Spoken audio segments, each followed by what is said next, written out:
This is how packing tape thickness is measured and how to choose the right packing tape for your needs. Welcome to Hot Paws Tape Tips.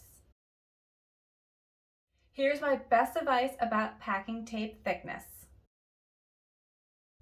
Who takes the time to pack a box for shipping hoping that it breaks open? Literally no one, but unfortunately, it happens. Let's first agree to stop cheaping out on the one thing designed to hold the contents inside the package.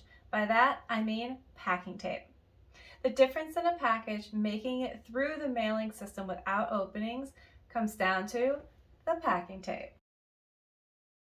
When shopping for packing tape, look for the advertised thickness. This can be measured in mils or microns. Mils is the most common measurement.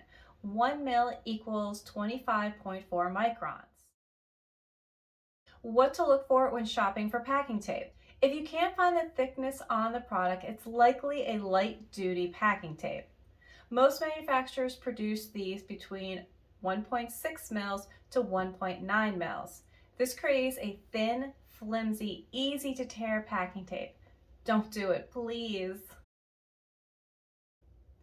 Ideally for packages 50 pounds and under, look for a packing tape that is 2.1 mils 53 microns to 2.5 mils 63 microns.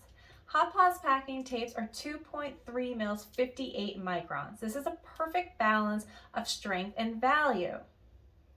Using tapes 2.5 mils and higher, the additional expense starts to outweigh the value for packages 50 pounds and under.